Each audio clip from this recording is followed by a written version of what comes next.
Orang kalau dia berhasil belajar, dia semakin tahu kalau dia goblok. Masih goblok. Saya ini, saya merasa sukses belajar kalau saya ketemu dengan gobloknya saya. Banyak orang pikir kebalik. Begitu kita sudah dokter, orang bilang orang pintar loh. Salah loh. Gue dokter karena gue goblok. Dan gue jadi dokter, gue semakin tahu kalau gue itu gobloknya luar biasa. Tapi kenapa ada orang begitu sarjana, dia mengaku orang pintar?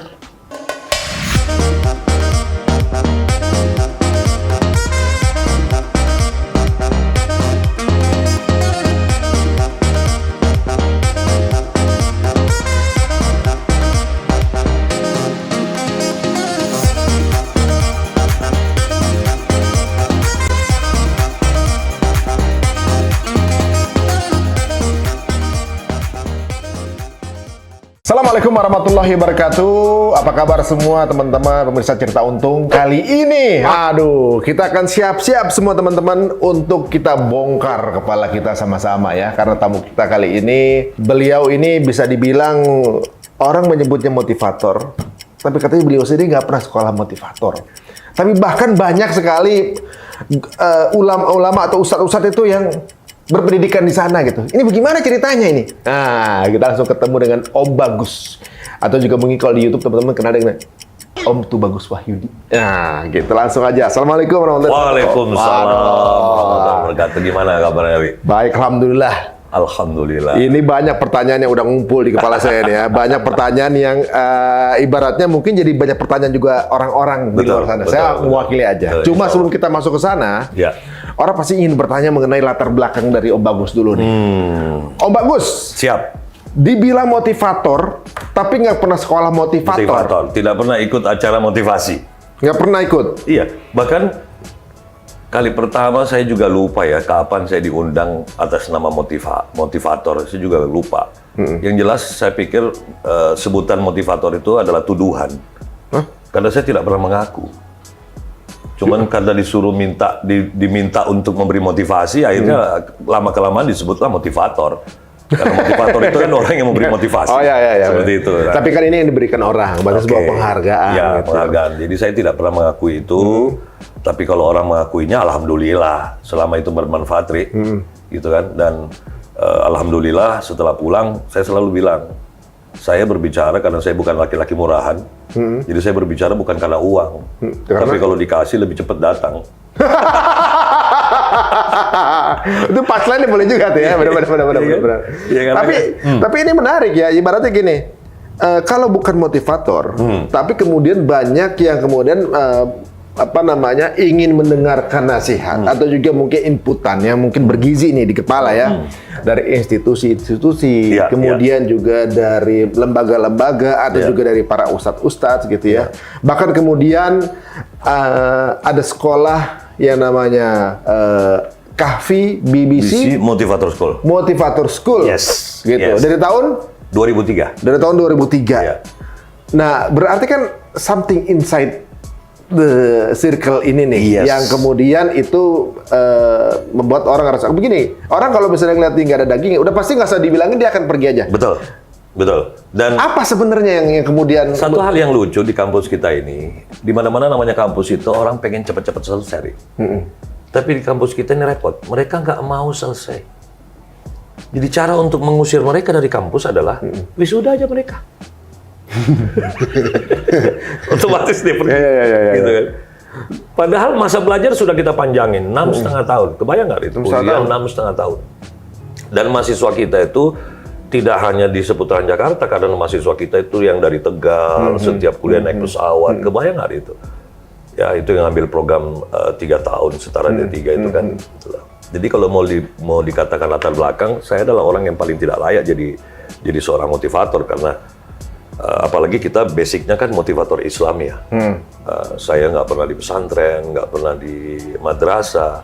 Saya sekolahnya umum-umum saja. S1 saya itu arsitek. Saya seorang arsitek. Terus saya putuskan untuk tidak hidup menjadi seorang arsitek karena ada story di balik itu. Karena saya melihat gini, Ri, ngapain sih kita ngedesain rumah bagus-bagus, gitu? Sementara orang yang tinggal di rumah itu nggak bagus, gitu loh.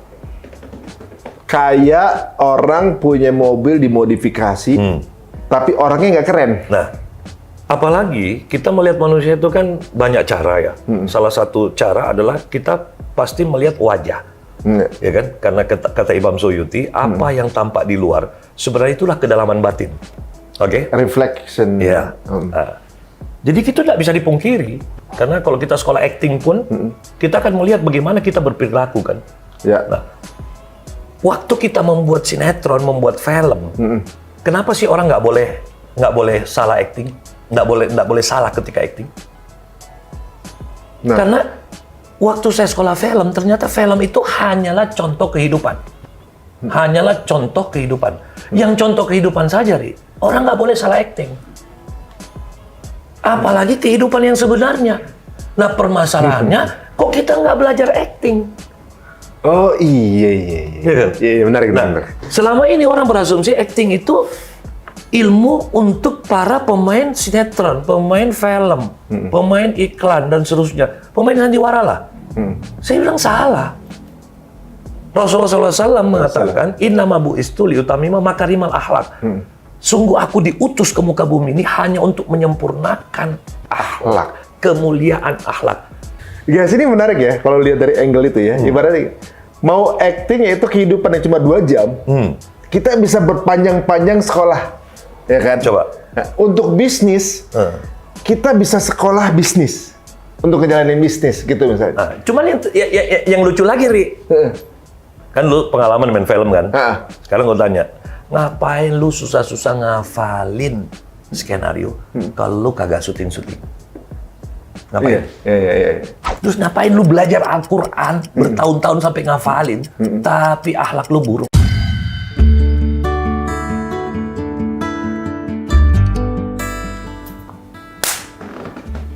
Masuk tuh. Ya.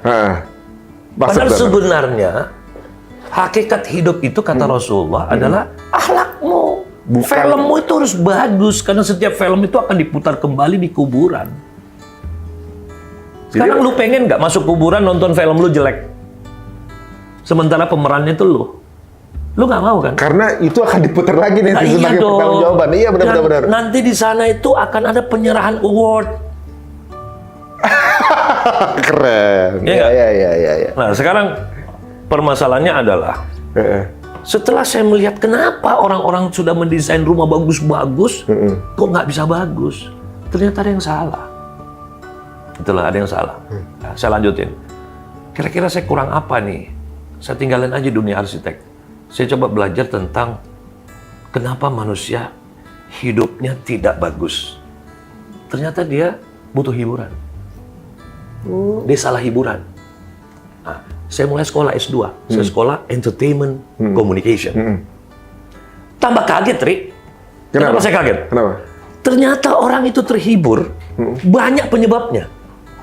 Ada orang terhibur kalau dia takut. Makanya kenapa film horor laris, ya toh? Ada orang terhibur kalau ada yang kecelakaan. Ada orang terhibur, macam-macam. Bahkan ada orang terhibur kalau lihat orang susah. Ada yang terhibur kalau orang dibunuh. Iya kan? Gitu loh. Saya wah kacau lagi nih. Padahal hiburan sudah jelas. Hiburan yang hakiki sudah dijelaskan oleh Al-Quran. Itu berada dalam kesakinahan.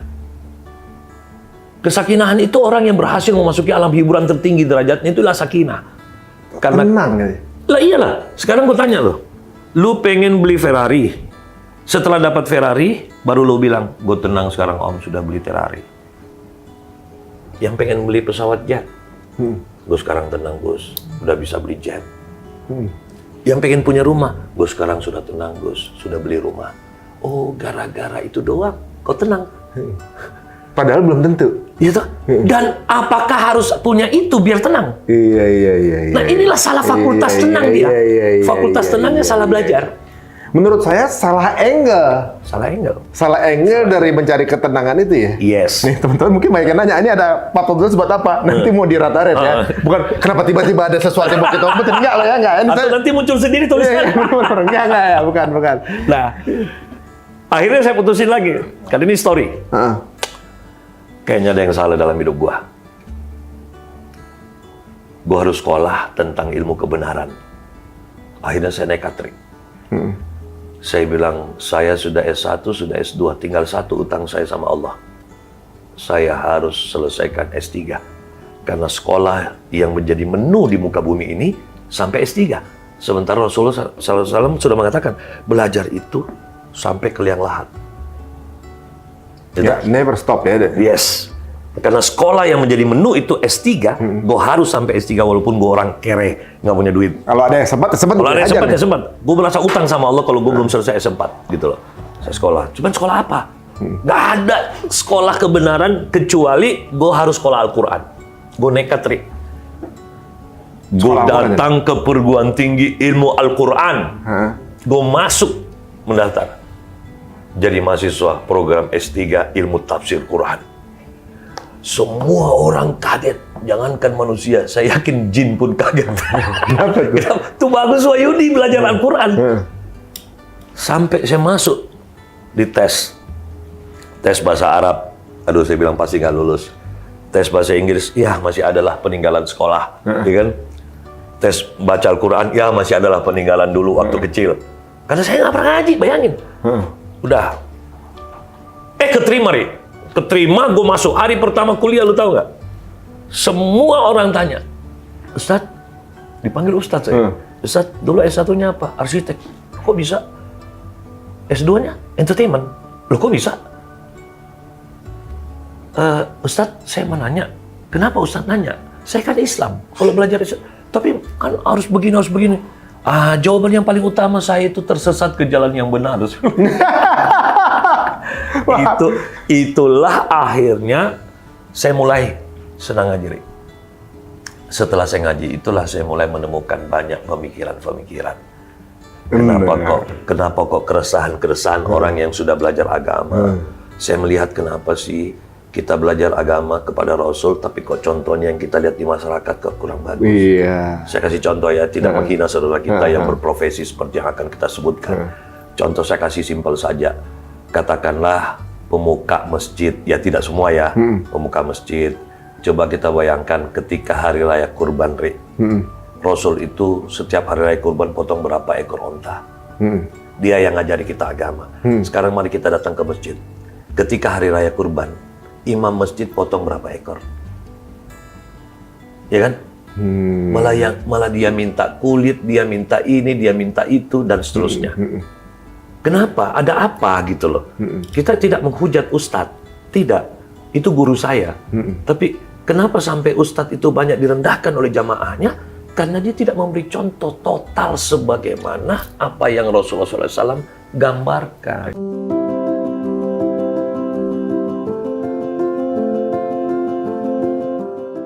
Imam itu mestinya diikutin makmum. Yes. Ya, ternyata yang menjadi imam di sektor sekitar tidak menjadi contoh dari makmum ini. Ini menarik teman-teman ya. Tadi dari awal salah satu ibaratnya yang bikin saya ini adalah kalau semua hal itu harus belajar. Bisnis harus belajar, untuk acting berapa harus belajar. Kenapa hidup yang seumur hidup kita nggak belajar? Satu tuh, itu menarik tuh. Bahkan untuk hidup setelah mati pun kita nggak pelajari. Sehingga kita punya istilah begini, Rik. S3. Teman-teman sekalian, kalau pengen hidup, tujuan hidup itu S3. Kok S3? S1 itu bagaimana kamu sukses jadi manusia. Jadi sukses jadi manusia di dunia maksudnya? Iya, tanya para ulama. Ada apa dengan manusia sekarang? Rata-rata pandangan ulama tasawuf mengatakan manusia adalah makhluk yang terlambat mengenal siapa dirinya. Sementara pandangan para ulama mengeluarkan sebuah semboyan, man arafa nafsahu faqad arafa rabbah. Siapa yang berhasil mengenal dirinya, dia akan mengenal siapa Tuhannya. Sekarang bagaimana kita bisa beriman kepada zat yang maha gaib? Karena kau sendiri dirimu tidak bisa kau imani. Dia nggak paham dia lagi ngapain sekarang, dia lagi ngapain gitu ya. Nggak bisa, Rik. Sekarang gue tanya, apa beda kita dengan manusia? Dengan binatang? Selalu bilang akal. Ada apa? Ada apa dengan akal? Ya, Selalu mereka katakan, Bedanya gini Om, manusia punya akal, binatang tidak. Sekarang gue tanya, apa itu akal? Pertanyaan kedua, manusia itu katanya punya akal. Punya loh, Ri, katanya. Punya loh. Sekarang gue bertanya, apa itu akal? Kemampuan berpikir memutuskan baik buruk, kebenaran. Yes. Kalau manusia punya akal, kenapa ada yang maling? Akalnya nggak dipakai. Berarti nggak punya, Ri. Ada cuma nggak kepake. Berarti nggak punya. Berarti dia nggak punya. Kalau dia punya akal, dia mau mencuri, pasti dia nggak mau. Bunuh aja saya daripada gue disuruh mencuri, karena gue punya akal. Jadi gue nggak setuju itu kalimat. Bedanya manusia sama binatang, manusia berpeluang punya akal, binatang tidak. Jadi akal itu hanyalah peluang. Lu kalau nggak pergi ambil akalmu, lu jangan pikir lu berakal. Ternyata, Ri, akal inilah agama. Jadi lu kalau nggak ngambil agama lu, nggak pelajari, nggak pahami, lu nggak berakal. Karena agama lah yang mengajarkan kita mana dosa, mana pahala, mana baik, mana buruk, mana yang boleh dinikahin, mana yang nggak boleh, mana yang harus dikerja, mana yang harus ditinggal. Kita hari-hari bengong karena nggak tahu agama. Kenapa manusia tidak pernah tahu apa yang harus dia tahu? Ya. Karena berarti manusia punya peluang melakukan apa yang hewan lakukan. Lah iya dong. Iya. Iya dong. Selama dia tidak ambil akalnya. Makanya kenapa Al-Quran sering menyandingkan dia itu seperti hewan ternak, bahkan lebih buruk. Kenapa? Karena dia nggak ngambil akalnya. Manusia itu. Kemudian suka tidur sembarangan. Seperti binatang. Loh, kok Om Bagus bilang bukan manusia? Bukan Quranmu. Apa kata Al-Quran? Setan berasal dari dua makhluk, jin dan manusia. Jadi jangan sampai kita cuma modal tua, Ri. Tapi kita ini sudah bukan manusia. Kita ini sudah jadi setan. Jadi sukses satu, berjuanglah kamu supaya bisa menjadi manusia. Waduh, Masya Allah. Oke? Itu S1. Ya. S1. Baru kita bisa menggapai maunya Rasul. Khairun nas anfa'uhum linnas. Sukses S2. Yaitu memanusiakan manusia.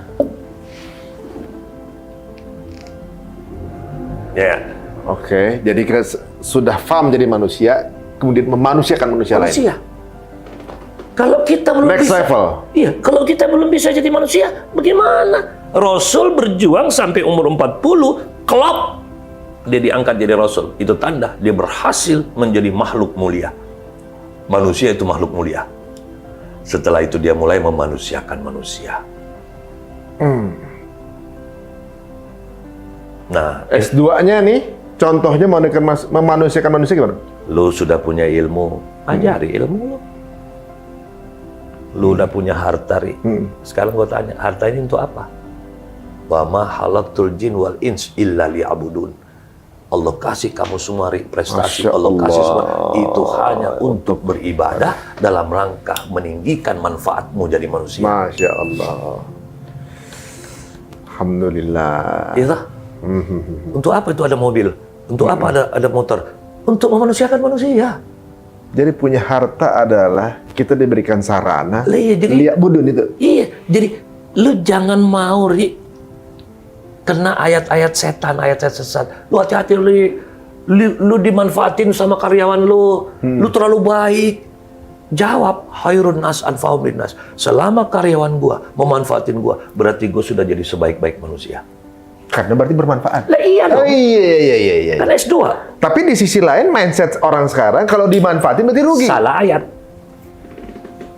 Nah, salah angle berarti ya? Salah angle. Karena dalam Al-Quran juga Allah sudah bongkar tuh masalah salah ayat. Buka surah Al-Baqarah ayat 23-24. Kalau tidak salah, saya bukan penghafal. Allah katakan pada ayat 23, kalau memang kamu tidak percaya kepada Al-Quran yang dibawa oleh utusanku Muhammad itu, silakan kau buat satu surah saja semisal itu, lalu ajaklah penolong-penolongmu jika kau orang yang benar. Artinya apa? Kita rubah bahasa yang simpel ya, bahasa anak muda. Kalau lu memang nggak percaya kepada teori-teori Allah, silakan lu buat teori lu. Dan Allah katakan, saya mau lihat hasilnya kalau memang kamu itu orang benar. Tapi apa yang terjadi? Belum kita kerjain tantangan Allah, ayat 24 udah keluar.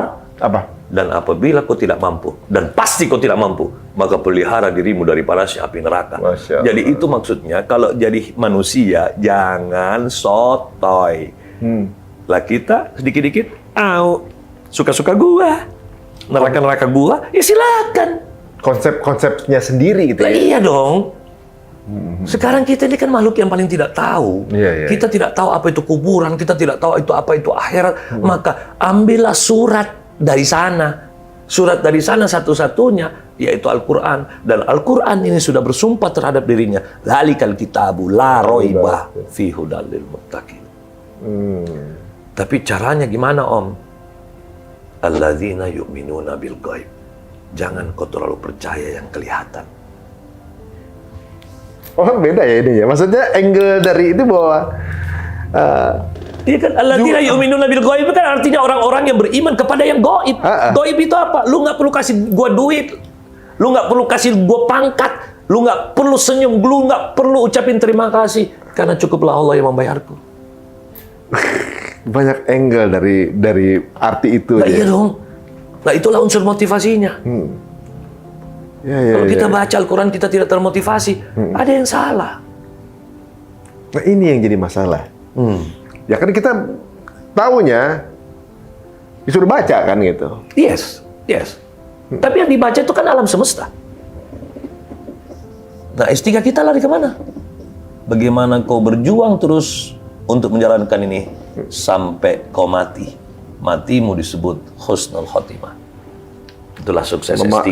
Bermanfaat, memanusiakan manusia. Terus tiada bosan. Istiqomah. Sampai mati. Menjadi orang yang bermanfaat. Ya. Gitu. Ini S2 ini yang paling berat sebenarnya salah satunya. Tidak boleh kita bilang terlalu berat. Yang paling berat salah satunya. Jangan. Enggak. Yang paling asik. Oh, rubah Kalau mindset kita berat, bilang ya. paling berat, Berat kita ya. kita menghina Allah. Oke. Allah katakan tidak akan aku uji hambaku selain dengan hal yang sedikit. Oke. Loh, kok kita bisa bilang berat? Berarti kita beda falsafah sama Allah. Ya. Yang paling asik. Paling asik. Ujiannya paling banyak. Memang karena Istiqomah. karena begini. Ada lagi, Rik, paling lucu. Mak-mak nih paling banyak. Om, kenapa sih hidup gue ini banyak ujian? Saya bilang begini.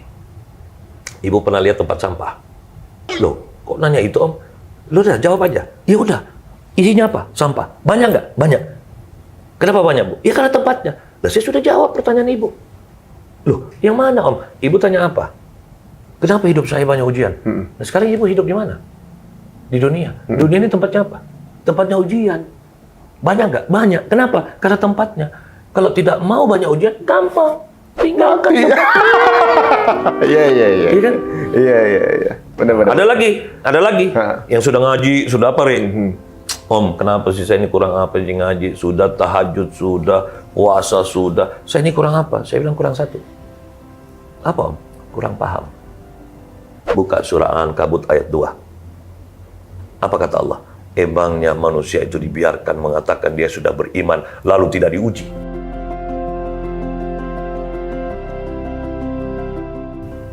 Sekarang gue mau tanya sama lu, Rik, semua orang kan insya Allah sudah pernah sekolah. Lu mau nggak SMA sekolah nggak boleh ikut ujian? Ya nggak mau lah, kalau lulus ya. Nah, sekarang kalau lu punya ujian, seneng dong. Iya. Berarti Berarti direken. gue direken nih, gitu. Justru masalah kalau hidup lu lancar, itu yang masalah.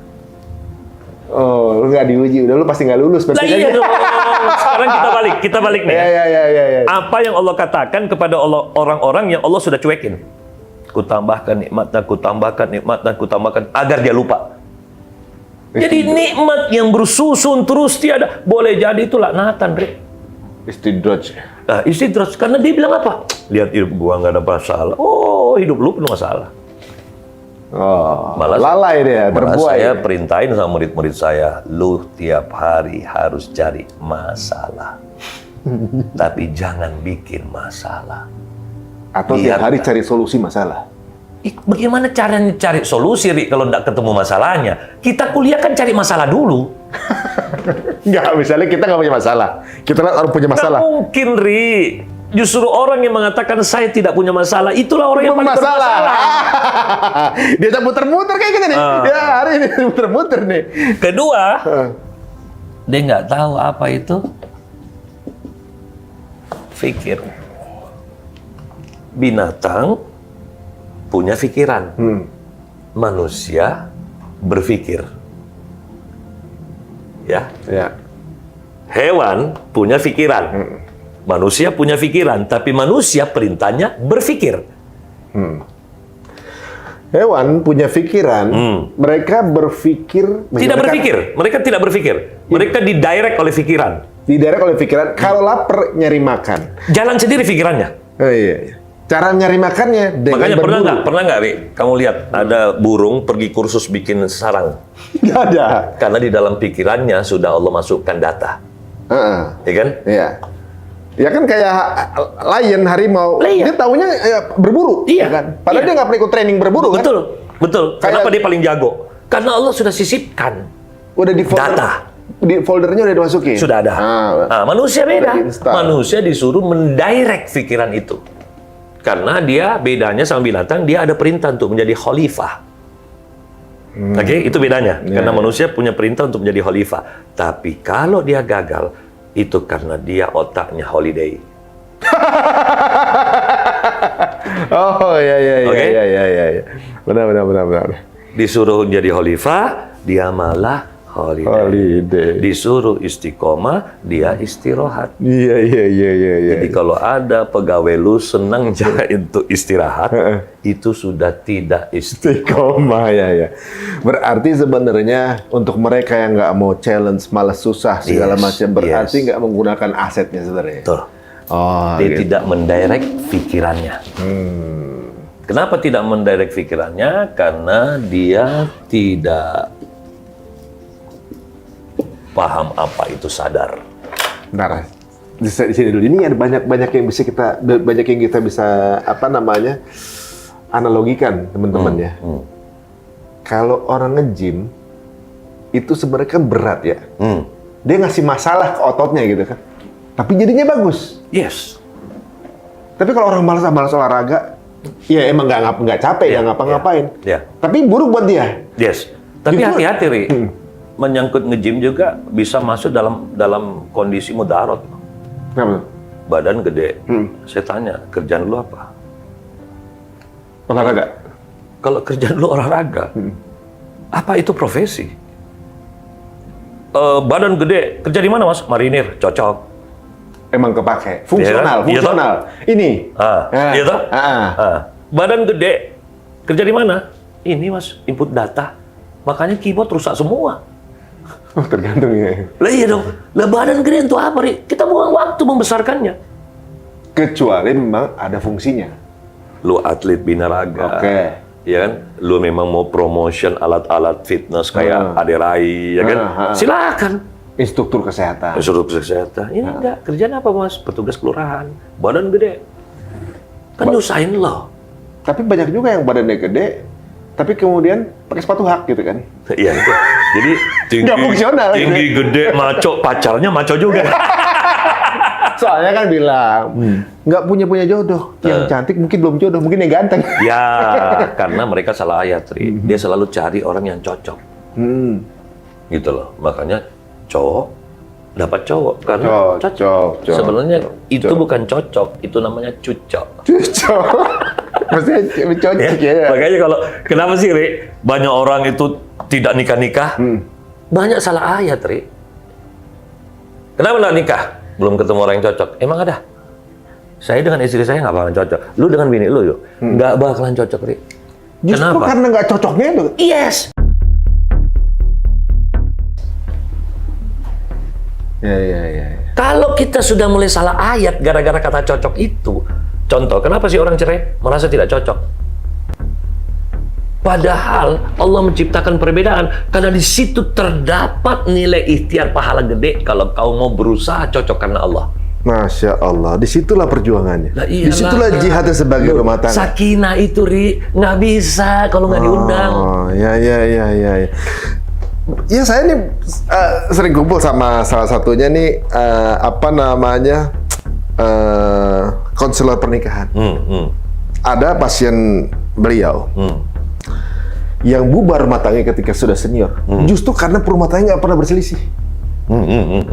Justru ternyata nggak pernah berselisih bukan berarti nggak ada masalah. Betul. Nggak tahu dipendet ketika keluar Yes. gitu. Justru ketika ada selisih itu justru ta'aruf. Yes. Fine tuning justru malah. Jadi banyak orang salah mengartikan kata sabar. Selalu mengatakan begini. Ya sabar aja. Menurut dia sabar itu ya terima aja lah. Tapi terimanya itu tidak di-manage. Kan di dalam diri manusia itu kan ada dua hal yang berkelahi. Ya. Yang satu namanya emosi, satunya namanya sensasi. Ini kalau tidak balance, dia akan jadi bom waktu. Contoh, ketika emosi dia redup dengan sensasi yang salah, dia bilang apa? Ya sudah saya terima, tapi tunggu kau, nanti saya balas. Itu kan jadi bom waktu. Tapi kalau suaminya berbuat salah, lalu dia bilang apa? Oh, saya harus terima. Ini bagian daripada ujian. Karena saya mencintainya karena Allah. Maka lebur. Sensasinya bagus. Itu emosinya redup, sensasinya nyala lagi. Naik lagi. Hidup terus begitu, Ri. Kalau kita tidak manage, merangkai, menjahit ini dua dengan baik, maka kecelakaan besar. Itu yang tadi kamu bilang. Awalnya kelihatan tidak ada masalah. Ujungnya bom waktu. Iya. Jeder langsung. Yes. Berarti sebenarnya, misalnya kita udah reach posisi yang menurut kita sakinah nih ya, udah ketenangan didapat. Bukan berarti itu udah achieve kan? Karena harus di-maintain kan? Betul. Suatu saat bisa aja lagi itu. Pula begini, harus diklarifikasi dulu. Paham nggak dia hakikat sakinah?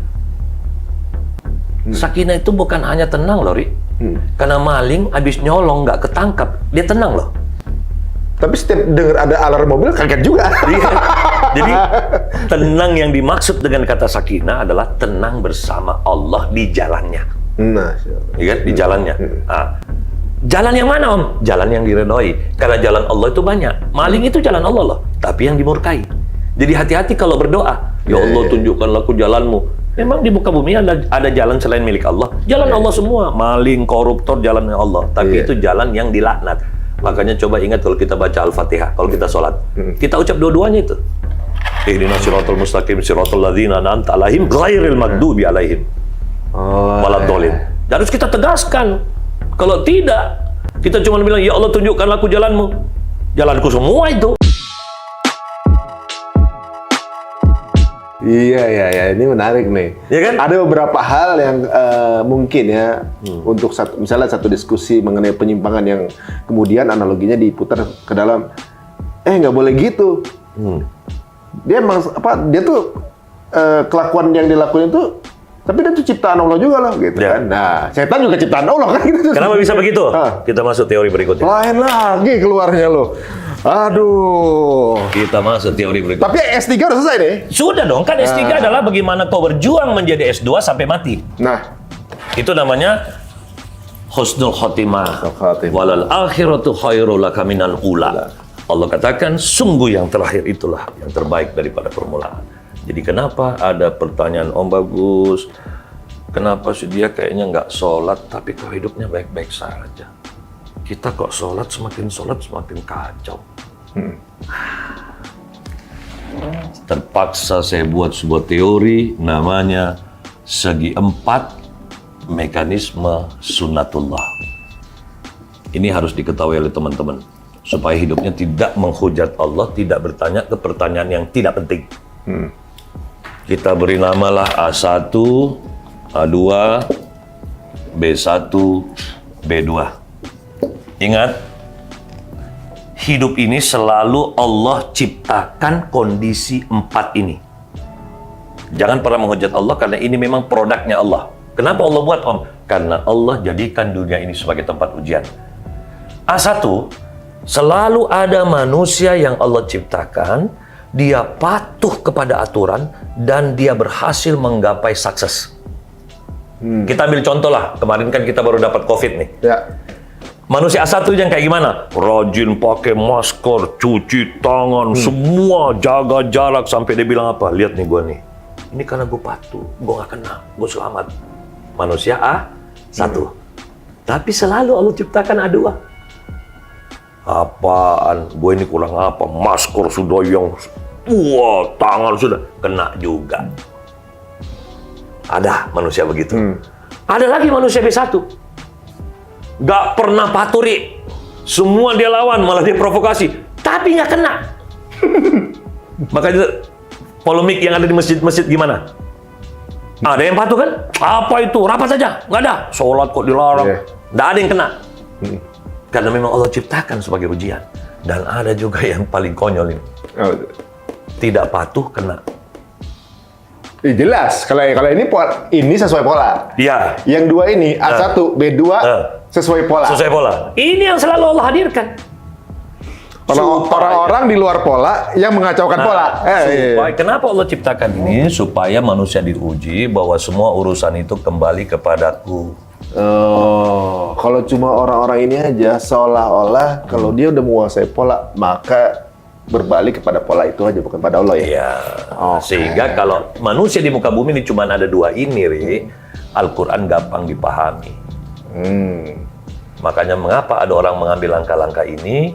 Supaya ujian. Iya, benar. Berarti ada yang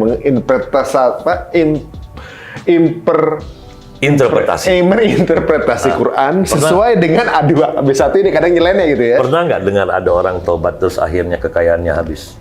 Ada banyak. Ya. Banyak. Itu Allah ciptakan sengaja supaya orang banyak takut tobat. Banyak. Keren kan?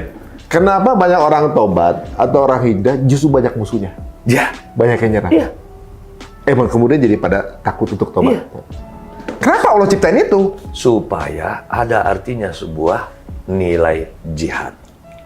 Karena Allah katakan dalam surah At-Taubah ayat 19, jangan kau samakan orang yang memberi makan orang-orang yang sedang menjalankan haji dan yang merawat Masjidil Haram berbanding orang yang beriman dan berijihad di dalam Allah. Itu dekat, mereka itu beda. Malah Allah akhiri ayat itu dengan aku tidak memberi petunjuk kepada orang yang zalim. Loh, kok bisa ada kata zalim di situ? Ternyata memang ibadah ini harus bergerak. Nggak bisa, lu cuma nyumbang doang nggak muncul. Effort. Iya, effortnya harus keluar. Gitu. Nah, ini selalu ada di masyarakat. Iya. Ini mirip dengan teori saya yang satunya yang saya kasih nama sebagai teori bukti kebesaran Allah. Teori bukti kebesaran Allah itu kita jangan kaget. Ini saya kasih contoh aja ya. Jangan kaget ada orang baik selalu kita berasumsikan dia akan jadi orang baik. Berarti orang yang jelek lah istilahnya sifatnya, dia akan menjadi orang yang buruk hidupnya. Tapi nanti kita juga kaget ketika ada orang yang jelek tabiatnya, kok dia bisa jadi dianggap orang baik? Dan kenapa ada orang baik kok dianggap selalu jadi orang yang buruk? Ini selalu ada ini. Ini mirip. Yang sering diputar di masyarakat tuh mengenai ini analogi biasa yang ada di masyarakat ya. Muslim yang taat, Ya. orangnya baik. Ya. Muslim tapi nggak baik. Ya. Muslim tapi akhlaknya nggak baik. Ya. Muslim taat, akhlaknya baik. Ya. Muslim akhlaknya nggak baik. Akhlaknya keras. Gini, sama bahasa gini, ini taat, akhlaknya baik. Taat, akhlaknya buruk. Ini tidak taat, tidak taat, akhlaknya baik. Tidak taat, akhlaknya baik. Ini tidak taat, akhlaknya buruk. Kalau pola dua ini emang ada. Memang ada. Makanya kadang-kadang kan ada yang, loh, dia bukan yang taat sama Allah. Kenapa Islam dihujat? Karena ini dua ini, iya. Karena Ya kan? ada yang nggak taat tapi baik. Makanya unsur-unsur yang salah di sini nggak boleh di-comparisonkan. Karena dia tidak apple to apple. Contoh, pilih mana? Muslim yang korup atau non-Muslim yang jujur?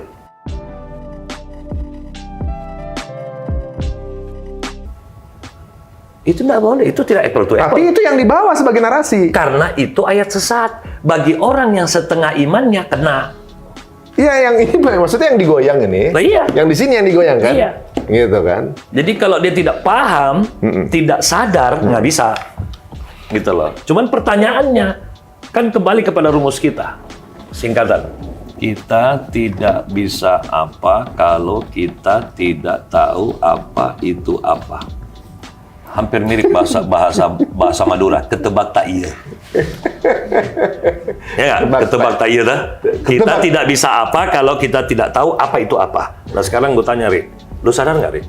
Apa tuh? Lu sadar nggak? Dalam kondisi sadar nggak? Sadar. Apa itu sadar? Sadar ya, nggak ngantuk, nggak tidur. Berarti sadar standar apa itu? Standar dokter. Sadar. Terus kalau ada orang bilang, Ri, lu kok nggak sadar-sadar sih, Ri? Udah tanya sama dia. Berarti selama ini pingsan. Nah, iya dong, sadar itu apa? Gitu loh. Aware. Nah, berarti maling sadar. Karena Karena sadar itu aware, karena maling itu aware. sadar itu adalah kita. Nah, ini contoh. Mas siapa itu? Nggak apa-apa, in frame, nggak apa-apa. Ini. Nggak apa-apa. Kita ambil contoh nih ya. Siapa namanya? Ari. Nggak apa-apa, dia maksudnya setengah pun nggak apa-apa. Ri, lu dalam kondisi sadar nggak? Sadar. Yakin? Yakin. Waktu lu pilih baju ini tadi, lu sadar nggak? Sadar. Boleh saya tes kesadaran lu? Boleh. Berapa kancing yang lu pasang?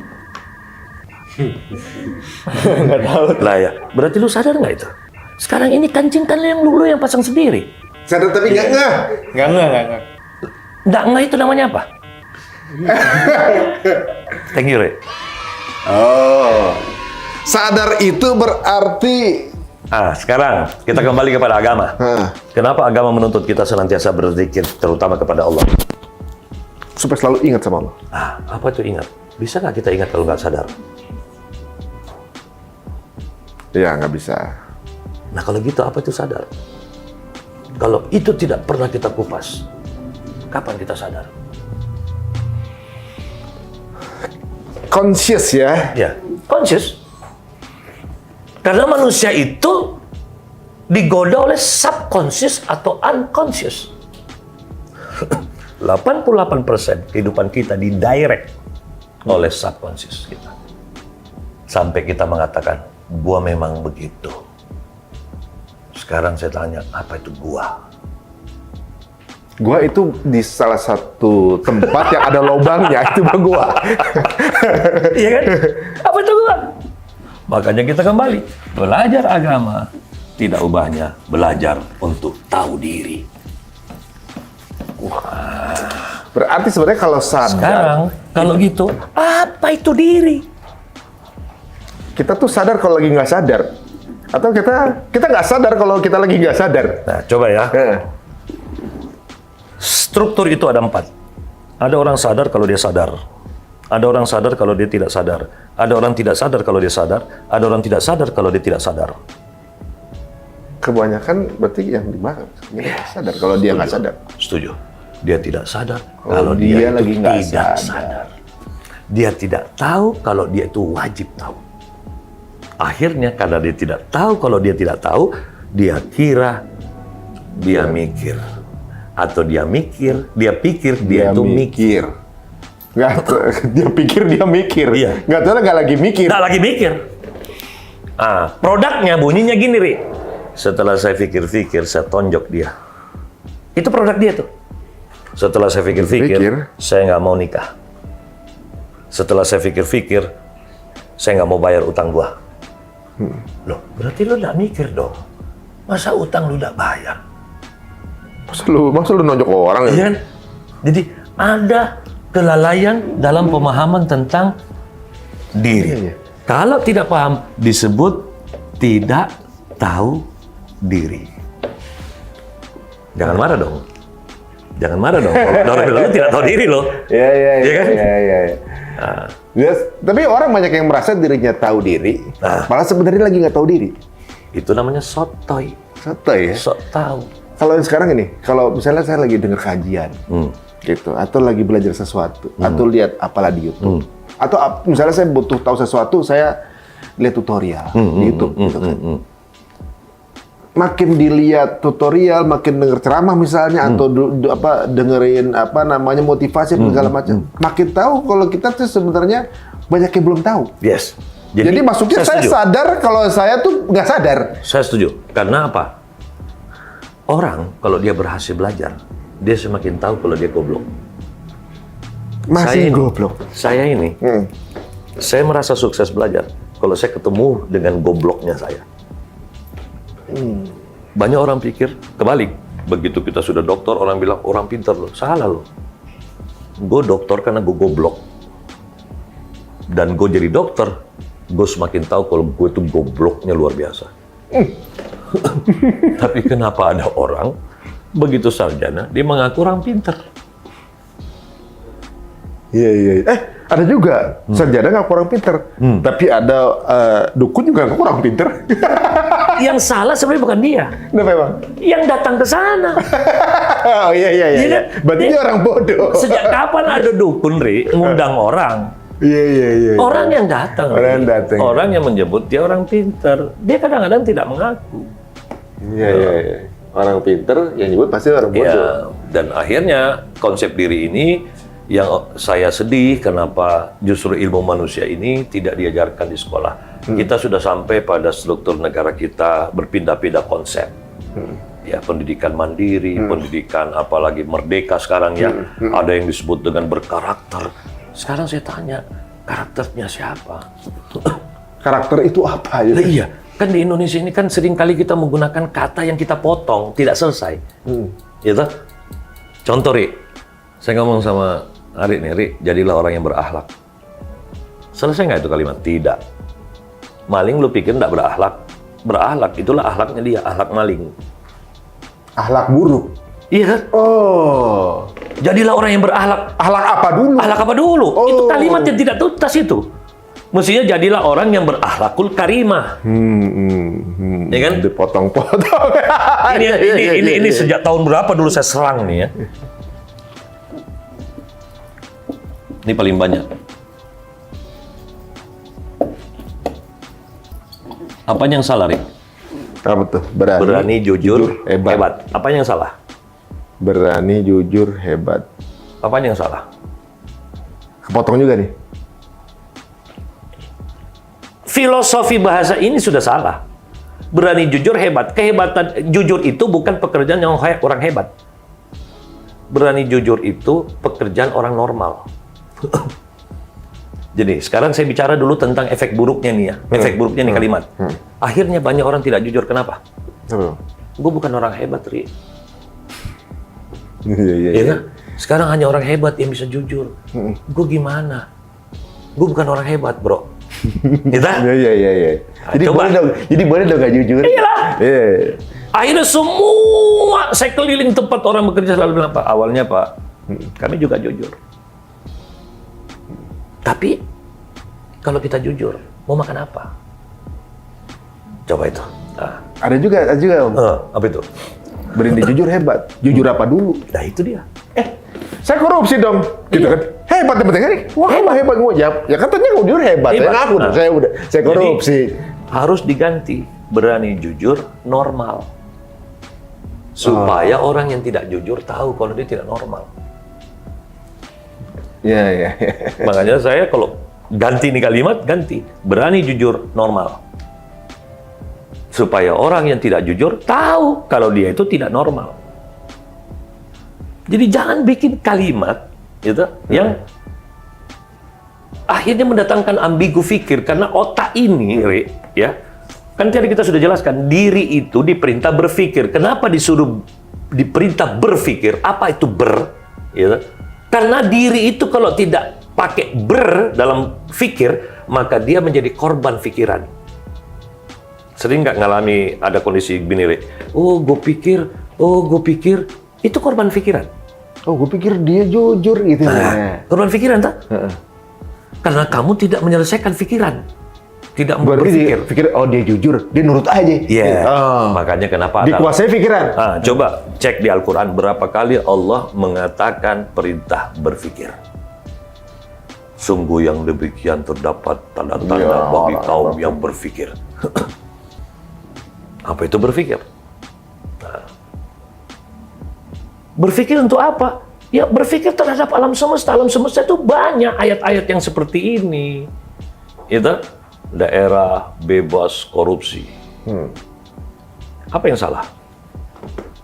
Boleh korupsi berarti? Boleh dong, bebas. Loh, saya keliling di kantor-kantor pajak. Saya bilang, saya masuk lift, tulisan daerah bebas korupsi. Gue komplain, Rik.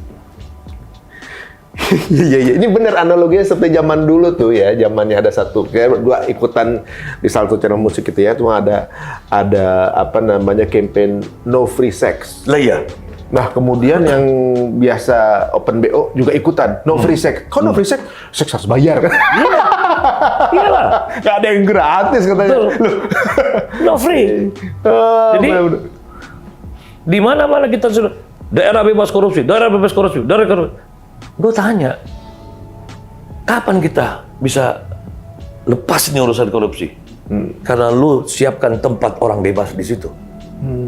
Daerah bebas korupsi, ya bebas dong. Sama dengan begini, gue bikin komplek nih, perumahan.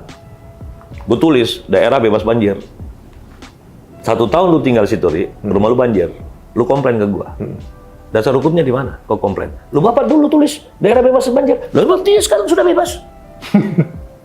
Kecuali kalau saya bilang daerah tidak bebas banjir. Tidak bebas banjir masuk. Bebas, banjir mau masuk dari mana aja boleh. Lah iya dong. Nah, sekarang tergantung angle. Iya. Ini bebas banjir, kalimat ini ditujukan kepada si banjir apa manusia? Nah makanya mestinya kan kalimatnya harus ada kata daerah terbebas dari korupsi. Jadi kata itu jadi aktif. Iya. Nggak bisa, karena subconsciousnya ada, Ri. Subconscious itu dia dengar, dia kerjain. Sama sekarang saya bilang sama kamu, tolong jangan bayangkan monyet. Jangan. Bisa. Begitu saya ucapkan kata monyet, lo langsung pikirin. Bener. Itu sama kayak ibu saya. Dia bilang sama saya, "Ih, bocah iki kalau dikandani gitu kan. Kalau dilarang itu kayak disuruh." Iya. Gitu. Jangan itu nanti panas gitu. Malah, apa sih panas malah begitu kan? Iya. Karena pengen tahu. Betul, karena manusia punya sifat yang apa ya? Hobi membongkar misteri. Kenapa sih?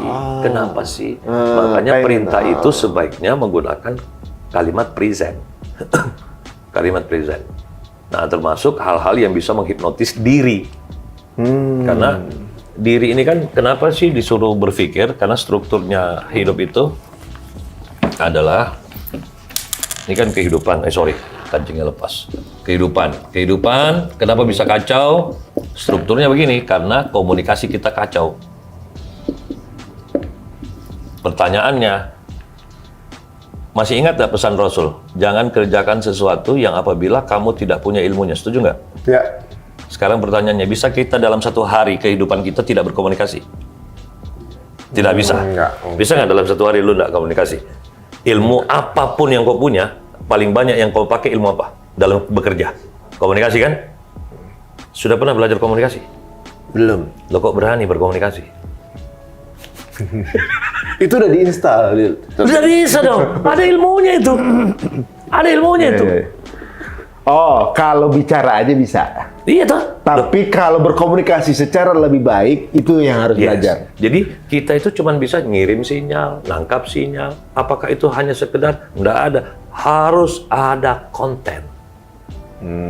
Konten juga ada ilmunya. Itu semua masuk dalam fakultas akhlak. Janganlah kau berkata begini, iya nggak? Urusan nunjuk aja itu bisa orang tersinggung. Iya. Ya nggak? Bisa kebaca kepribadian kita. Nah, misalnya ada laki-laki nunjuk, coba kamu, cara nunjuknya begini, kebaca diri kita siapa? Iya. Jadi ternyata komunikasi inilah biangnya ilmu akhlak. Kayak ada buku tuh ya. Million ways how to say no. Yes. Jadi komunikasinya 2, ada sunyi, ada bunyi. Ini dua-dua harus dikuasai. Ada sunyi, ada bunyi. Bunyi itulah suara kita ini. Ternyata saya dalami ilmu suara, Rik. Ternyata suara juga ada yang nyebelin. Karena suara itu sangat dipengaruhi dan mempengaruhi otak. Bedakan gue ngomong gini dengan begini. Iya. Dengan begini. Kebayang nggak ada istri suaranya gini terus, Ri? Iya. Atau ada istri yang suaranya gini terus. Akhirnya saya beri nama ini suara. Yang begini saya beri nama suara seperempat. Seperempat? Ya. Kenapa tuh, Papa? Karena dia bunyinya seperti falsetto. Iya kan? Jadi saksofon, flute. Kenapa enak? Karena suara seperempat. Oh. Nah, kalau suara gini, suara 3/4. Namanya announcer voice lah. Penyiar radio kan begini tuh suaranya. Dimanapun ada berada. Ah, yang ini lain. Ini full. Stretching voice. Ingat? Nah, seperti itu. Tapi, begitupun kalau kita baca narasi, kalau iklan kan. Kalau saya ngomong, bila ada flu, pilek, demam, sakit kepala, minum bodrek. Kira-kira ada nggak beli bodrek? Nggak ada. Tapi harus pakai kombinasi antara 1/4, 3/4. Bila Anda flu, pilek, demam, sakit kepala. Nah, jadi dikemas lah. Vicks 44 dengan silencium. Harus ada Penekanan, pressing. Keunggulan bunyi. Sunyi, di situ ada mimik, ada gestur, ada body language. Di mimik ada alis. Jadi kebayang nggak alis ini dikasih sama Allah nggak dipakai? Atau ada orang salah pakai alis hari-hari begini. Lu seneng nggak kalau Bang Ari hari-hari gini? Kayaknya stressful ya. Dia nanya, lu gimana pekerjaan lo? Enak nggak kalau gini? Tapi kenapa ada orang hari-hari gini? Salah memanage alis. Ilmu komunikasi. Iya. Ini menarik nih. Bunyi, sunyi. Ini satu paket komunikasi. Yes. Makanya apakah mungkin kita sering lihat di sosial media orang sering berantem karena dari tulisan? Yes. Kita nggak ngerasain pressingnya. Yes. Kita nggak ngerasain ekspresinya. Yes. Karena satu arah. Yes. Karena apa? Kata sebenarnya, Ri. Dia belum bisa menyampaikan hakikat makna yang paling hakiki. Kita cuma bisa menafsirkan saja. Saya kasih contoh ya. Anda bertiga lah, saya tanya. Ayo itu artinya apa? Ayo. Ajakan kan? Kalau saya bilang gini, ayo. Apakah saya mengajak kamu? Nah itu dia. Jadi kata dia bisa hilang maknanya ketika diberi informasi sunyi. Itulah gambar. Apalagi kita nanya jam sama cewek. Padahal saya nanya jam loh. Mbak, jam berapa? Itu kalimatnya. Tapi alis saya beda. Mbak, jam berapa? Udah lain artinya.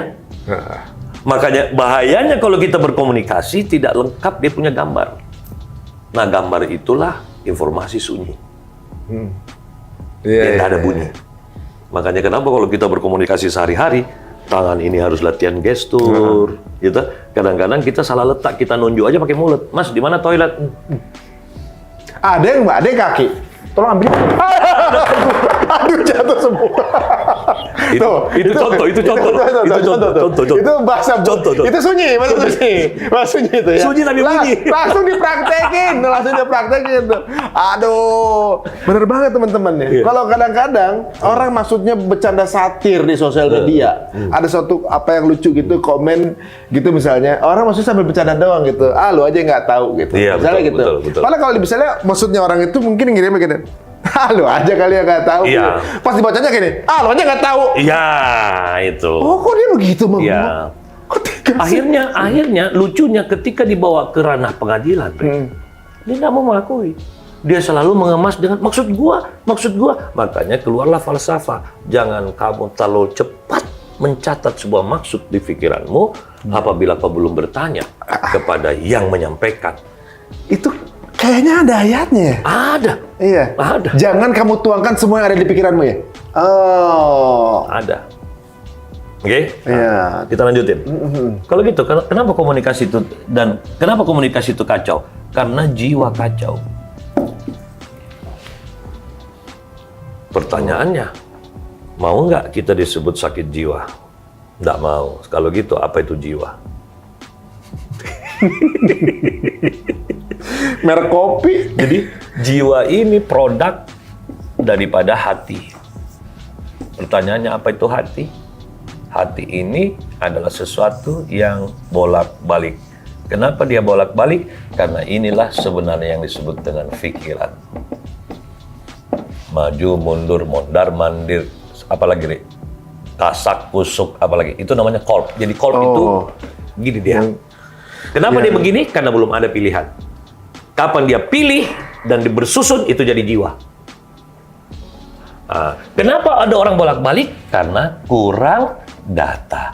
Jadi yang membuat hati lama karena kurang data, kurang ngaji. Ya mukalibul qulub, hati yang Kita lanjut. Kenapa data itu kacau? Salah induksi. Jadi, kamu tadi tanya. Perhatikan, di dalam diri manusia ada segumpal sel. Apabila sel ini buruk, maka buruklah kehidupannya. Apabila sel ini baik, maka baiklah kehidupannya. Selesai. Yang dimaksud dengan sel tersebut adalah proses induction sampai terciptalah kolb, dan kolb ini menjadi jiwa. Jiwa itu paten. Contoh, hari-hari makan bakso. Besok saya tanya, Mas Ari mau makan apa? Oh, Om, pasti bakso. Kenapa kamu tahu? Saya sudah baca jiwanya. Jadi, jiwa adalah hasil kolb yang diambil keputusan, dan keputusan itu bertumpuk. Maka keluarlah result. Iya, result. Berarti disinilah nih proses menganalisa jatuhnya. Inilah kolb result itu jadi jiwanya. Yes. salah belajar, hati salah, keputusan salah, cara kita berakhlak salah, hidup kita jadi salah. Jadi berkomunikasi yang baik. Ini akhlak ini. Jadi orang dengan orang berakhlak itu berkomunikasi baik dengan orang lain. Yes. Dan komunikasi itu bukan cuma ngomong berarti. Bukan. Komunikasi kan ada orang susah. Ya, cara kita nyajikan kue itu komunikasi. Cara kita mengirim surat, cara kita WA, cara kita semua. Kalau di kerjaan saya itu adalah presentasi. Nah, presentasi. Cara kita mempresentasikan diri kita. Betul. Suatu saat kita nanti akan mempresentasikan amalan kita sama Allah. Yes. Karena memang relate semua ini. Dan ini semua adalah film loh. Ini semua film. Dan kameranya 360 kali 360 derajat. All angle. Kau nggak bisa lari. All angle. Kalau syuting sinetron, begitu Asrada atau sutradara cut, berhenti syuting. Kita bisa berubah. Yang tadi kita jadi dokter, berubah. Tapi dalam kehidupan ini lucu. Kadang-kadang Allah sudah bilang cut, dia masih jadi dokter terus. Di kantor dia camat. Keluar kantor camat, dia masih camat sampai di rumah. Padahal itu sedang cut. Belum lagi dia sudah pensiun, dia masih ngomong, gue gini-gini mantan camat. Masih. Padahal film sudah cut. Iya benar-benar. Tapi kalau Allah yang bilang cut, udah dikubur dia. Iya. Tapi ada cut yang masih dibuni. Oh, cut jabatan. Ya, cut jabatan. Ya, cut berkawan, cut punya power. Tapi ada juga orang-orang yang ngerasa cut, gitu. Misalnya dia jadi bos lah gitu ya. Sampai di rumah masih merasa jadi bos. Iya. Padahal dia sama istrinya, sama anaknya komunikasinya tuh. Betul. Kayak misalnya jadi ustadz lah. Gitu. Iya. Di luar jadi ustadz. Pulang kan nggak mungkin anaknya bilang, Ustadz, aku ceritain dong, kan nggak mungkin kan? Anaknya, Ustadz, aku mau bawa motor, ceritain dong, nggak mungkin kan? Nah, disitulah banyak letak. Ini mohon maaf ya, ini sebenarnya bukan rahasia, cuman ini harus kita beritakan supaya tidak ada lagi dusta di antara kita lah istilahnya kan.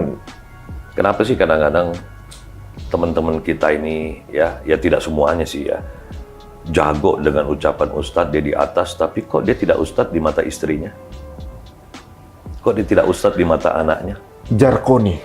Ya. Mampu ngajari, raiso ngelakoni. Ya, makanya gue bangga sama lu, Re.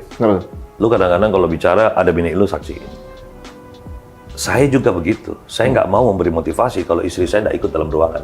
Karena saya bilang sama jamaah saya, kalau lu nggak percaya, kalau saya sekarang bohong, lu boleh tanya nih manusianya. Gue jadi suami bagaimana dalam satu hari? Gue tanya. Tapi banyak orang hebat ceramah, istrinya nggak nonton. Paling juga ketika di rumah dia diketawain istrinya, lo itu bohong.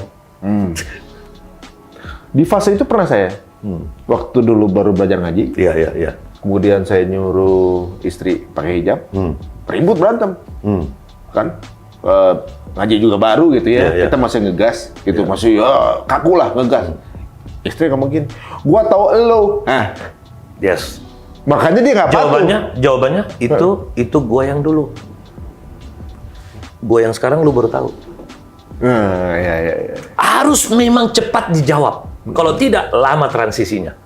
Gus, lu sok beriman. Jawab daripada Gus sok kafir.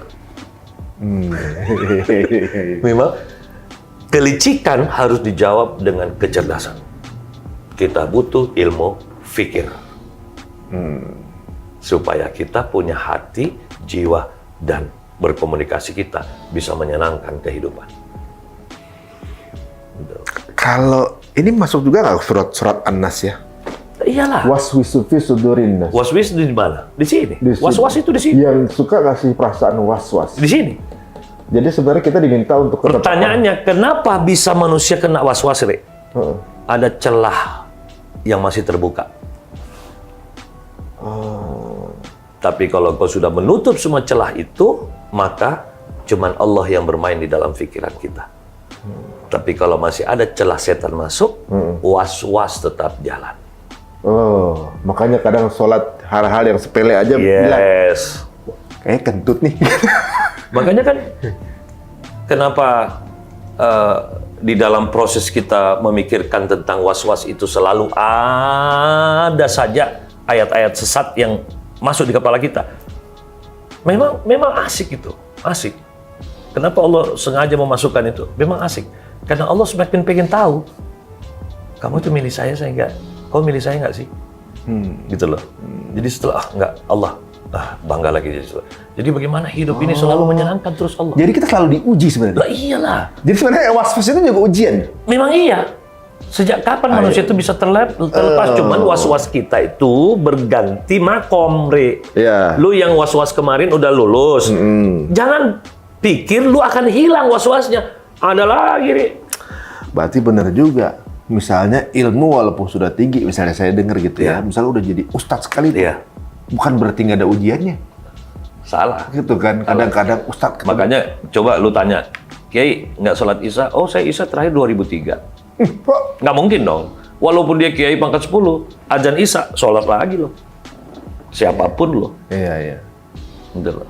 Nah, itu keren kan? Iya. Semua harus minta ihdinas siratal mustaqim. Yes. Udah ustadz sekalipun. Yes. Karena Iya. apa? Jalan kita hari ini beda dengan jalan kemarin. Lu memang kiai langitan, tapi langit besok lu belum jumpa. Makanya ihdinas siratal mustaqim. Untuk langit besok hari. Jadi kita diberikan was-was ini, justru baliknya kita mesti harus berjaga-jaga. Lah iya. Sekarang pertanyaannya, kenapa harus ada yang mati syahid? Supaya ada yang mencapai tingkat tertinggi di sisi Allah.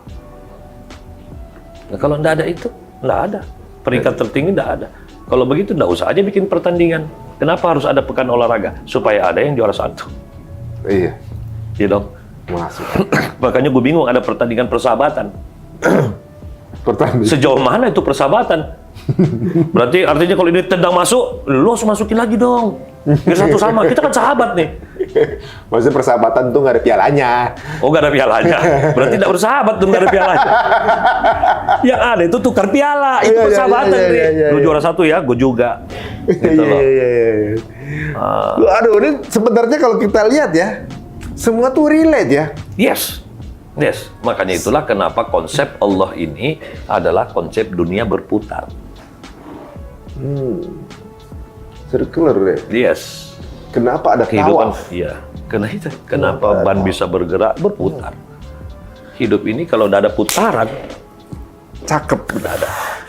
Memang hidup itu idealnya bergerak, Yes. berputar. Yes. Nah, Kenapa?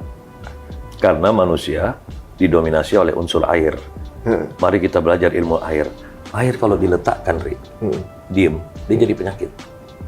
air Dia mulai kalau, berubah, mulai busuk, menjadi racun. air kalau nggak bergerak keruh ya. Yes. Yang kedua, coba lu putar keran, seberapa jauhnya air? Bagaimana caranya supaya air jauh? Pencet. Manusia kalau mau hebat, beri dia tekanan. Itu. Makanya gini. Saya juga, aduh ini banyak banget yang relate sih kalau menurut saya. Orang bilang, ya udah hijrah gitu misalnya kayak gini. Udah, means berarti udah selesai kan gitu. Yeah. Padahal kalau Rasulullah SAW hijrah itu the journey kan. Ya, Justru perjalanannya itu yang disebut betul, hijrah kan. betul. Selama kita depan, misalnya kita nggak, depan kita bukan jannah, berarti kita belum selesai sebenarnya. Betul. Berarti Tapi gini, saya tidak memposisikan orang yang ngomong itu salah, enggak. Mungkin kembali lagi kepada hukum komunikasi, mungkin yang dimaksud beda dan apa yang ulama-ulama pada saat itu jelaskan juga beda. Jadi sebenarnya hakikat hijrah itu tidak harus nyampe hari ini. Tapi the process. Yes, ini kan jalan. Ini Allah, ya. Ini lahir. Apa sih itu taubat? Taubat itu kembali. Oke? Mungkin kita pada saat itu jalannya di sini. Mungkin di sini. Gitu. Ada hidup yang Allah buat kita naik. Inilah yang enak-enak. Oke. Ini yang tidak enak. Orang diuji kaya. Karena dia hidupnya di atas, kalau ini terus dijalankan, ada Allah nggak di sini? Nggak ada. Ada Allah nggak di sini? Nggak ada. Allah ada di sini. Dia menunggu kita di jalannya yang dia sudah tentukan. Jadi kalau orang kaya itu, supaya dia bisa matching dengan frekuensi, dia harus turun sendiri. Begitu pula orang yang diuji sama Allah, dibuat kehidupannya nggak enak. Dia harus naik. Supaya dia ada di tali agama yang kuat. Tali agama Allah ya. Nah, ini kadang-kadang enggak. Allah uji dia ke atas, kayak melayang dia ke atas. Jadi, makanya saya selalu bilang, Ri, Bu, kalau orang itu miskin, dia baik. Bu, bukan suudon, Ri, ya. Belum 100% nilainya dari saya, kalau dia orang baik. Saya belum percaya. Saya boleh percaya orang itu baik, kalau dia sudah kaya, kuat, penguasa, punya pangkat tinggi, terus dia baik. Itu orang baik. Sumpah itu orang baik. Karena udah dikasih ini, tetap turun. Yes. Nah, banyak orang baik ya karena dia kere. Ya. Contoh, gue sabar om, hari-hari makan tempe, nasi. Nah iyalah lu kere. Yang sabar itu dia bisa beli macam-macam, tapi dia beli tempe banyak, dia makan sama orang lain tempe. Itu sabar. Oh iya bener, berarti zuhud itu bukan berarti dia ekonominya lemah. Iya. Karena sahabat-sahabat Nabi orang-orang kaya, Rasulullah juga orang kaya, tapi iya. memilih untuk hidup sederhana. Yes. Karena pilihannya. Yes. Bukan berarti emang kayak kalau emang orang ekonominya lemah ya hidupnya begitu emang keruan gitu kan. Iyalah. Dia orang yang jadi 9 dari 10 sahabat Nabi kan orang wealthy, tajir gitu ya. Betul. Tapi memilih untuk hidup sederhana. Itu urusan dengan lifestyle. Kebalik. Itu orang, seandainya saya punya power, saya tonjok dia. Oh berarti lu belum sabar. Karena kapan kau dikasih power, kau sudah tonjok orang. Malah nggak di. Mestinya gimana? Dia kuat, Ri. Dia anaknya jenderal. Dia lebih besar. Dia lebih benar. Tapi dia putuskan, enggak, saya nggak nonjok. Kenapa? Gua bukan tukang tonjok. Keren tuh manusia. Berarti sama kayak kalau saya punya banyak duit, gua sedekah tuh segitu. Salah. Nggak banyak duitnya kalau belum bisa sedekah. Karena hukum sedekah itu kan bukan banyak. Bukan karena banyak persentase. Iya. Makanya saya pengen bocorin sama saudara-saudara kita yang miskin ya. Mumpung lu masih miskin, bersegeralah sedekah. Kenapa, Ri? Kalau kita pakai perhitungannya Allah, perhitungan Allah itu persentase. Coba, Ri, ya, misalnya di kantong gue cuma ada 300.000. Dan katakanlah itulah hartaku sekarang. Lalu saya keluarkan uang 100.000 atau 200.000. Itu, katakanlah 200.000. Banyak nggak? Bagi 300.000 banyak. Oke? Saya nyumbang. Berapa persen? Saya sudah keluarin. 75%. Nah, kalau saya sudah kaya raya, saya keluarkan uang 300.000, kecil. Jadi mumpung kita ini masih miskin, persentase kita bisa besar. Contoh uang saya cuma 50.000, saya bagi 25.000, 50% dong. Iya dong, 50% dong. Iya. Angka gua di sisi Allah 50%. Sekarang, Ri, lu berani nggak ngeluarin harta lu 50%? Deg-degan juga. Nah, ya kan? Iya. Jadi mumpung miskin tuh orang-orang sekarang, dia nggak punya apa-apa, keluarin. Berarti orang Kapan kita kaya, Ri? Nggak berani, Ri, kita kasih 50% itu. itu yang namanya hubud dunia ya, Mas. Yes. Takut miskin. Yes. Yes. Kalau yakin gitu ya, yakin Allah akan ganti ini. Yes. Coba itu, wah. Tapi masih tetap aja dari konsep ekonomi pasti yang pelajaran konsep ekonomi itu kadang-kadang kita takut miskin juga bikin. Betul. Padahal takut miskin itu bagian daripada kondisi yang tidak beriman. Berarti kadang orang miskin bisa sukses hidup sebagai orang kaya. Bisa. Ya, bisa. Kalau dia, misalnya gini, gue miskin nih, gue program diri gue kaya, akhirnya gue kaya. Tapi pertanyaannya, apakah saya bisa sukses hidup menjadi orang kaya? Istri mulai mau ganti. Kita mau ketemu dia aja, Ri, udah susah. Dulu waktu Nggak kita kuat miskin, cobaan. ya, dulu waktu kita miskin, WA, ngobrol, cepat. Semua. Sekarang harus semua. kita mau main ke rumahnya dulu harus janjian. Dulu mana lu sombong, lu nggak pernah muncul. Coba. Dulu panggil, Are. Coba sekarang jaim. Emang ya. Betul. Makanya saya dengar dari Ustadz itu bilang bahwa banyak belum tentu cukup, sedikit belum tentu kurang. Ya Allah. Karena ujungnya itu ada titik ketenangan tadi yang kita bahas. Ada titik ketenangan. Kalau orang sudah tenang di situ, dia tidak akan mencari lagi. Karena yang lain itu kan cuma warna, cuma hanya pantulan saja. Pantulan saja. Hakikatnya itu kan di sini. Bukan di situ. Ini kayaknya nggak cukup kayaknya kalau cuma sekali ngobrol nih ya. Kita nih kayaknya kayak kepala lagi dibelah-belah nih.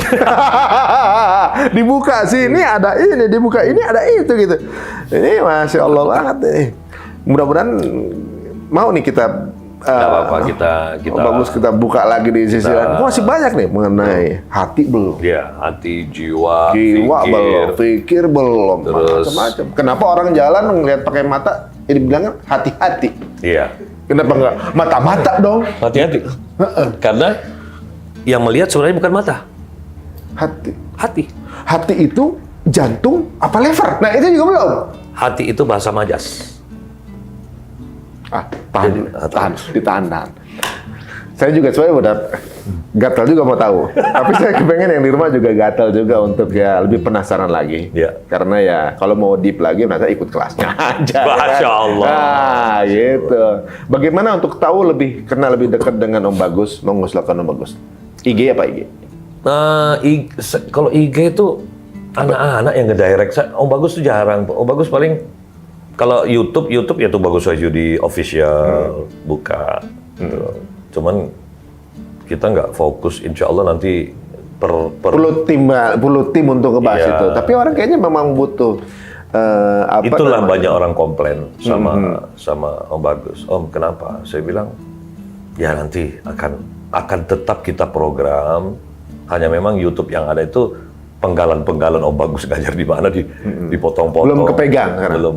Benar. Berarti beliau nih salah satu mungkin ilmunya di komunikasi. Tapi komunikasi yang di situ belum diterapkan. Iya. Betul. Aduh, memang setiap ada kekurangannya. Jadi diterapkan hanya ngajar karena Om Bagus Udah tuh- terlalu sibuk offline. Iya, jadi kalau orang bilang, kan kadang-kadang orang, Gus, lu jangan terlalu pikir dunia dong. Saya bilang, lu salah, brother. Sejak kapan gue kerja untuk uang? Sekolah gue aja gratis. Dan gue harus ngajar tiap hari. Gue lebih kasihan murid gue daripada diri gue. Karena kapan saya tidak fokus ngajar satu hari, saya kasihan mereka berapa orang yang haus ilmu ya. Jadi Om Bagus tuh Senin ketemu Senin, Ri. Tanggal merah di kampus kita itu kita hitamkan. Karena ini motivator school. Motivator kok libur. Iya. Kamu pernah jumpa nggak ada satu hadis atau ayat berbicara tentang perintah libur? Kan nggak ada. Istirahat Allah Ada. ciptakan cukup malam hari. Kuciptakan malam untuk istirahat bagimu. Tapi banyak yang pakai begadang. Nah, Itu bab selanjutnya. Bab selanjutnya. Bab selanjutnya. Ya, ini jadi intinya itu ya buka di YouTube atau kalau sekedar hanya ini ya saksikan obrolan kita nanti di cerita untung. Masya Allah. Kita buat seri yang berlapis-lapis. Kita ngulik demi untuk kebaikan umat. Demi untuk perjuangan Rasul kita lakukan ini untuk mensupport perjuangan Rasul biar tidak sia-sia. Benar. Rasul itu sudah banyak wasiat untuk kita. Ya sudah perjuangannya, pengorbanannya, kok kita sia-siain, gitu lah.